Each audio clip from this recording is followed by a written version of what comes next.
Today we're talking about skin tightening treatments.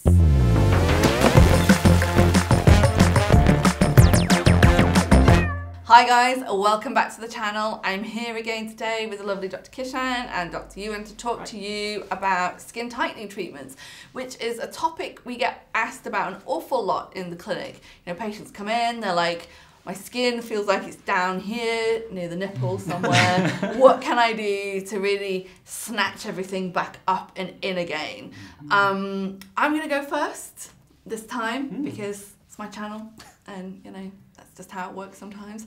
And I'm going to talk to you guys about doing ultrasound treatments. So in the clinic, we use a machine called Ultrasound, which has got radio frequency and ultrasound on it.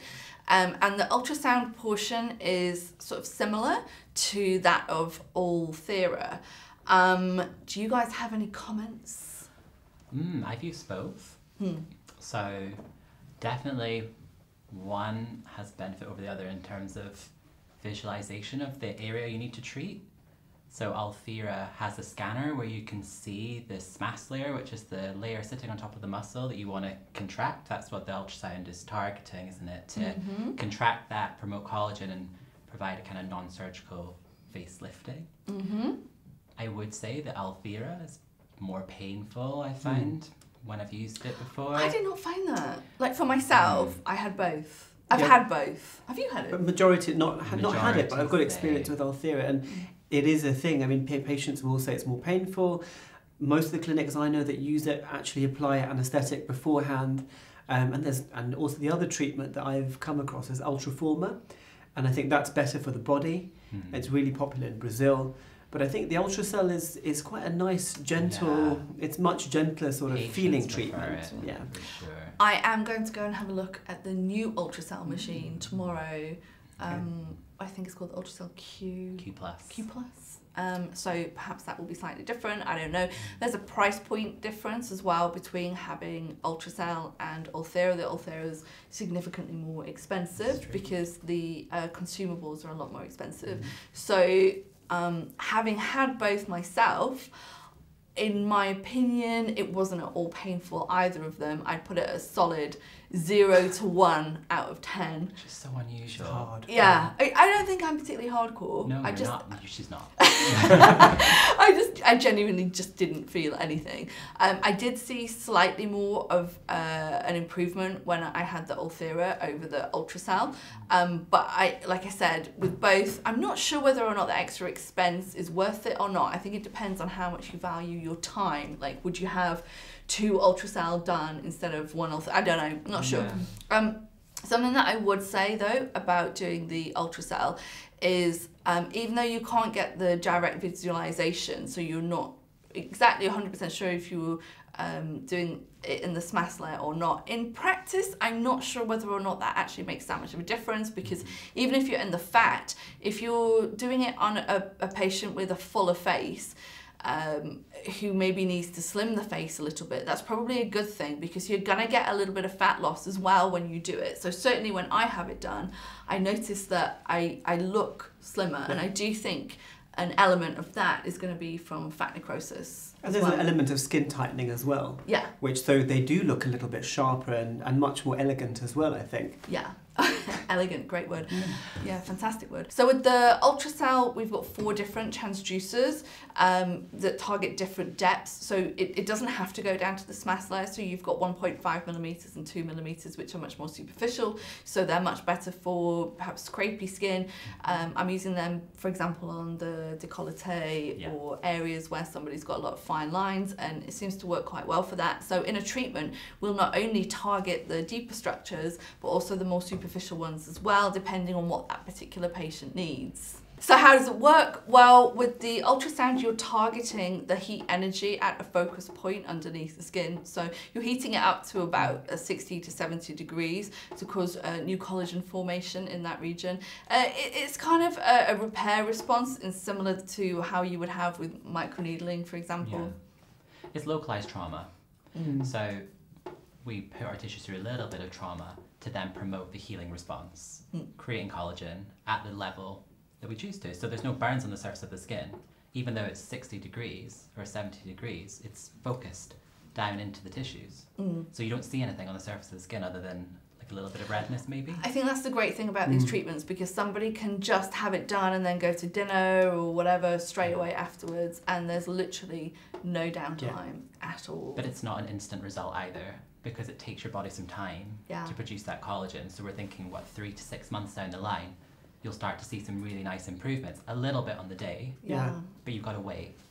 Have you guys ever seen any bruising? Not bruised anyone with it before. I mean, that machine always warns us, doesn't it? You know, you will get a red mark, you will get a bruise, and then you have to reset it. But I've never had any patients with any downtime. In fact, the patients are the ones who ask me, like, do I need to do anything different after this treatment? And actually, no. Just live your life. Yeah. I have had patients who've said that they've had bruising from Ulthera. Yeah. But I've never seen it from ultrasound ever. With Ulthera, did you see those sort of I don't know how to describe it, almost like bars where the transducer's sort of been sighted? I have to say no. Almost like a step.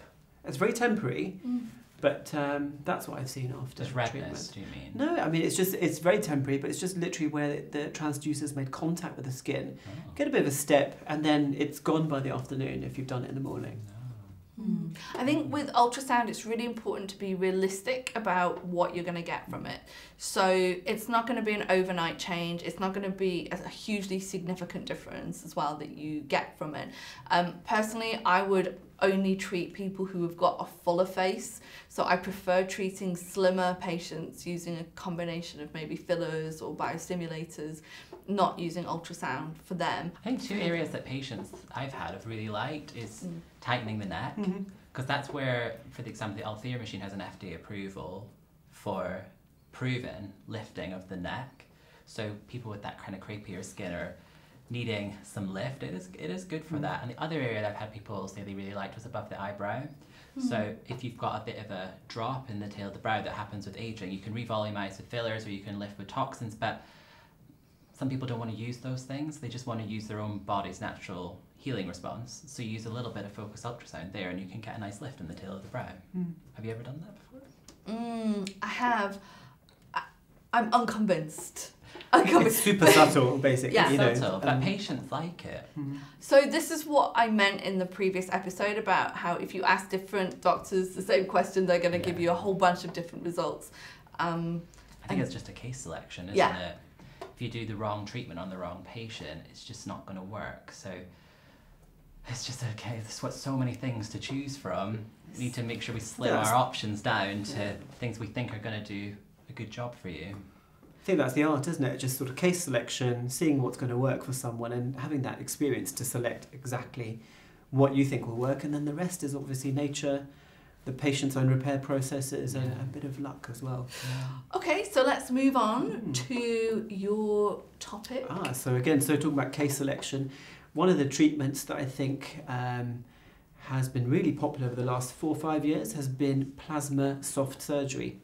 So there have been some devices on the market, such as Plexa, Plasmage, and there's plenty of other treatments available, even in your local salon or other sort of aesthetic skin centres, where the treatment isn't genuine plasma.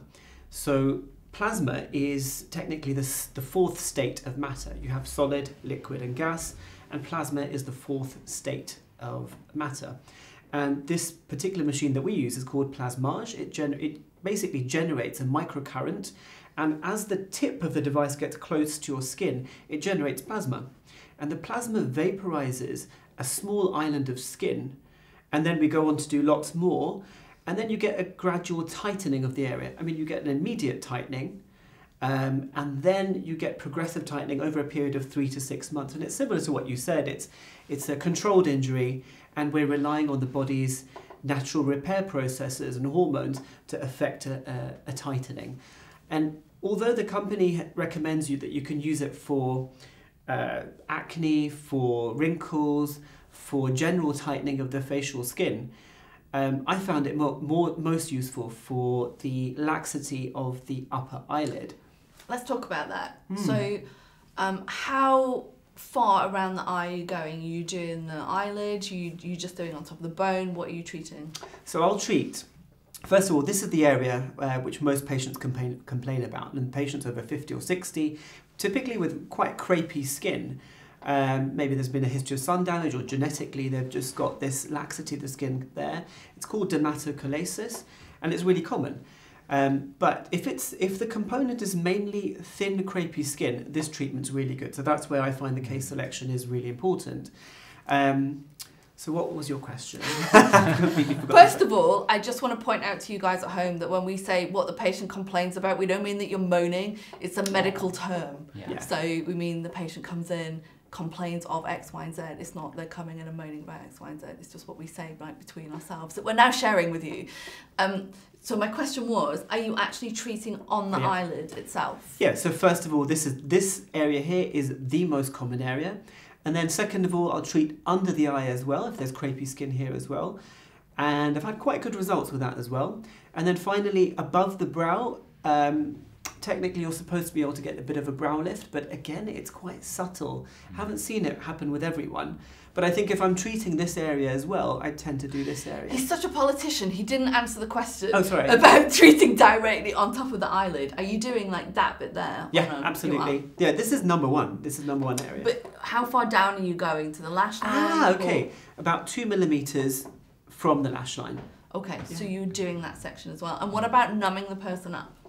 So I used to treat patients with just topical anaesthetic applied over the eyelid, maybe sat there for about 20 to 30 minutes.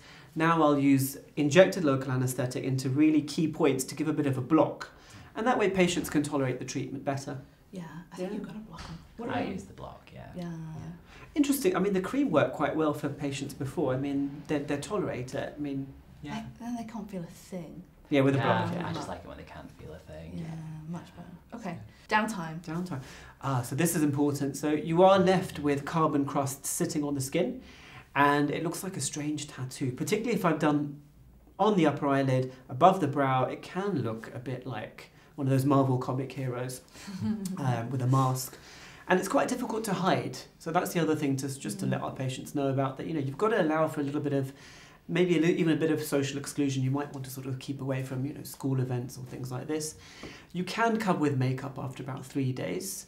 And then you have to be really, really strict with yourself not to pick at the carbon crusts, because that can lead to scarring, and that's a big problem. Yeah. Have you ever seen anybody who's had extended redness afterwards? Not with our machine. So with the other machines that we've mentioned, I have seen, our friends have talked to us, our colleagues have talked to us about extended periods of redness, which has lasted months, I think, hasn't it? Do you remember our friend? That's a long time. And you have to be careful with your skin types as well. Yeah. So patients with slightly darker skin types that are more prone to post-inflammatory pigmentation problems after trauma need to be really careful. And if you do get any pigmentation, you'd want to use something like a hydroquinone to lift that out. And what we generally do is if we identify the patient wants a treatment and they have got that risky skin type, which is above Fitzpatrick 3, we would pre-treat with some sort of treatment that prevents more melanin being made in the skin. So actually one of the patients that we were talking about was a Fitzpatrick 1, and she had extended redness afterwards. So that's something to be quite a few people cautious before, because the skin is traumatized, and then it takes some time to heal, and they need to wear their SPF, don't they, really? Because if you don't wear your SPF, the redness persists and then can go pigmented. So it's really important that everyone wears their SPF after the treatment. So actually, Euan and I would be perfect for this treatment, but of course we don't need it. No. Of course. God, no. So let's move on. And what is your treatment of choice? So I'm going to talk about Intracell, which is kind of like the sister to the Ultracell device that you were talking about. It uses microneedling, so 49 little needles in a square, and then through those needles goes a current of radio frequency. So you kind of get the benefits of microneedling and radio frequency within one device, which is quite unique. There are a few on the market, but by far, in my experience, Intracell is the best one. So it's called focused radio frequency microneedling. The needles go into the skin. You can choose the depth to which you do it, and then the tips of the needles are where the current flows. So the rest of the needle is insulated. So anything on the surface of the skin doesn't receive the radio frequency. It's only the deeper layers. The radio frequency, what's it for? Well, it's for collagen stimulation. So basically, the needle goes in, causes some local trauma like you would get with normal microneedling, so you're going to promote collagen stimulation in that way. But by delivering the radio frequency, it heats the tissues, so you're going to get more collagen stimulation, so you're getting a double whammy, basically. Does that make sense? Yes. So, why do we do it? Various reasons. It's a machine that really can be a benefit for anyone that wants to just improve the appearance of their skin, new collagen, tighter skin, help with fine lines, wrinkles. But it's really, really good as well for people that have got like things like acne scarring, where they've got pits and depressions. Microneedling can help slightly, subcision, fillers can help, but really I find that the best treatment to start with is about 3 rounds of Intracell, because it breaks the scar tissue up, it untangles the collagen that's tightly bound in the scar, it lifts the scar up, and then you form new collagen from beneath and it lifts that scar out. That makes any further treatments a lot easier. It's quite nice for pores as well. Yeah, I definitely get a reduction in pore size after it. What about downtime? So there's not really any downtime as such. Like, you can be a bit red for a couple of days. That's really about the extent of it. Sometimes if you're prone to like bleeding during treatment, you can get a few small scabs. Don't Especially pick around the them. eye, maybe. Yeah, where the tissue's a bit thinner, perhaps you could scab a bit, but it's really not too bad. Again, you need to wear your SPF after the treatment. You need to wear that every day, even in winter, for a good couple of months. I mean, you should be wearing it every day anyway, but it's very focused around the treatment. You need to wear it for at least a couple of months after the treatment. What was I gonna say about it? Pain. Yeah, it's painful. If you put, I think, a good topical on, it's not painful. It's painful. No, I still don't think it's painful. Why are you pretending to be so hardcore today? I've treated you before. It's a little bit painful. I haven't had it done, to be fair. It is a little bit painful. So you put very strong anaesthetic on. I'd leave that on for at least half an hour, ideally an hour. I'd leave that on. So sit down in the clinic, have a cup of tea, whatever, stay an hour, make sure that's really working well. Yeah. And it does take a lot of the pain out of it. I find that it gets a little bit more painful on your second pass because you do one pass with something called monopolar radio frequency, which kind of stimulates collagen throughout the tissues, and a second pass with bipolar, which focuses the energy right at the tips of the needles. And I find that whatever setting you put it on, either monopolar or bipolar, the second pass is definitely a lot more painful because you've already traumatized the area once. So towards the end of the treatment, you're getting a little bit tired. It takes about half an hour to do, but people love the results. So they come back 2-3 times and it works really well. I'm a big fan. Have you ever heard anybody say that they got some flaking afterwards? Yeah. With a scab, the scabs are some dry skin for a few days, but you're putting on a moisturising SPF and it really doesn't. I think 3 or 4 days later it just falls off and you notice the difference straight away. The results are pretty quick. I mean, the collagen stimulation again is going to take a few weeks to kick in, but the instant results that you'd get with normal microneedling is pretty quick.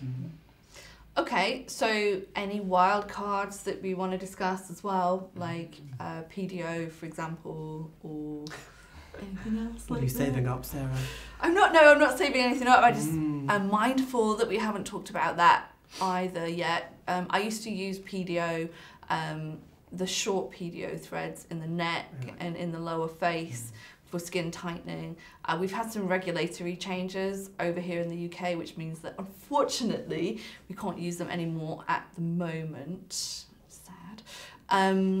And I think it's sad. In one of my previous videos, I was showing you using the longer threads, which I do feel are a bit more chew than they're worth. The squeeze is not worth the juice, in my opinion. Wow. I don't know, maybe they've got something different to say about that. But the short ones I thought were very good for this section here, the jawline and the lower part of the face. Thoughts, comments? I like the short ones for here. You know, that sort of the lateral smile line. Yeah, exactly. Yeah. And they're sort of fairly straightforward to put in. Patients don't often need numbing for it either. Hardcore. Oh my gosh. No, I think the threads I was using, they were quite sort of straightforward. It's kind of good under the chin. You can get some fat dissolving properties from the PDO thread that's been shown in studies. So they take a section of the tissue, not from a human, but it shows that the fat, you can dissolve fat and promote collagen stimulation. So they're quite nice under here. I don't like using them that often, so I'm not missing them too much. He's not gutted about it. Not gutted. I'm quite gutted actually. Well, they'll come back, it's fine. Yeah, I hope so. Watch this space, yeah. But I've used them under the eye as well, and that's a really different technique because presumably you're sort of putting them laterally, sort of perpendicular to the skin. So this technique is different. It's from Korea, from that doctor I told you about, and basically you're going sort of perpendicular to the skin, so the needle's coming in at you, super sharp, right underneath the eyelid. Terrifying. And it is terrifying, and patients literally are going back like this. I think I would be as well, but the tear trough lifts out as if by magic, and it just stays like that. They do a lot of stuff like that in Korea, don't they? And nose threads. Maybe that'll be coming over to the UK at some point. I think we'll leave the globe penetration in South Korea actually. Okay, so I think that's it. Yeah. Yes, that's it for this week. If you've got any questions or comments, let us know in the comment section below, and we will see you again next week for more of the same joy.